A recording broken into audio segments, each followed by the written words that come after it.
For the last 10 years, of course, ito yung isa sa mga findings itong Yes. EDCOM Year 1 report nyo. Filipino students have been going to school without textbooks. Okay, the government had been allotting funds for this, right?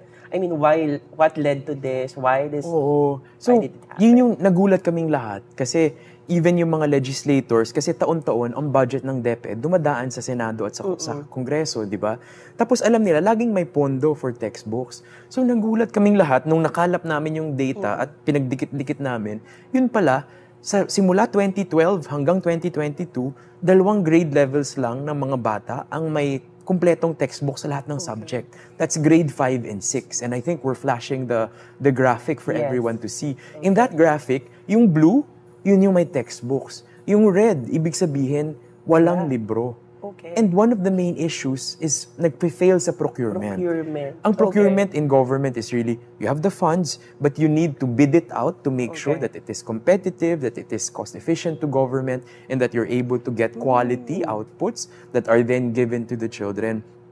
Pero napakahirap ng development ng textbooks. Bakit? Kasi ang daming components yan. Una, magde-develop ka ng content. So, may magsusulat, may illustrator, may layout artist, isa yan. Ikalawa, magpiprinting. Ikatlo, mag-ship yan sa lahat ng parte ng bansa kasi ang procurement natin happens in DepEd. So, if you send it to all parts of the country, the data shows us that more or less this process is at least 2 years. 2 years bago ka makapag-deliver. That is if the procurement succeeds.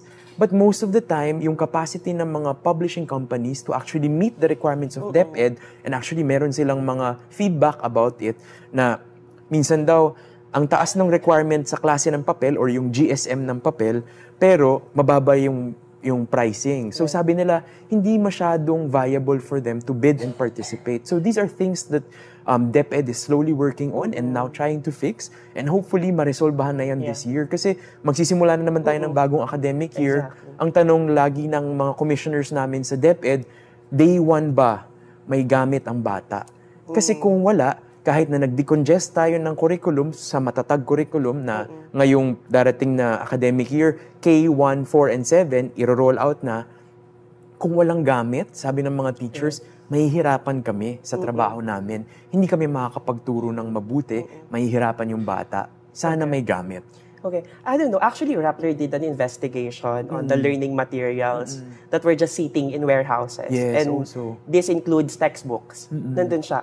And then, actually, yung ginagawa namin yung story na yun, yung education group, sinasabi nila that the problem talaga is really on procurement. Yes. And yung calls nila is to decentralize the procurement. Yes. Kasi parang kaya tumatagal siya. It's like the central office of the Department of Education, the only one procuring for the entire, okay, we're talking about like around 47,000 public schools here. Right. Do you agree with this recommendation? That is one approach. I think there are many approaches or alternatives that are being studied now on what it could actually speed it up.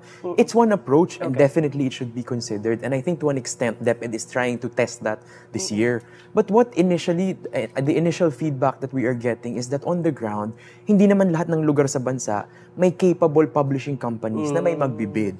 For example, nasa Caraga, meron kaya doon sa General Santos, sa South Cotabato, parang lahat ba ng lugar sa ating bansa may capable publishing companies, at kung saan wala, paano yun? Kung decentralized siya fully. So, kailangan siyang pag-isipan ng mabuti and talagang maaral ano yung what could get the students the materials they need on the first day of school.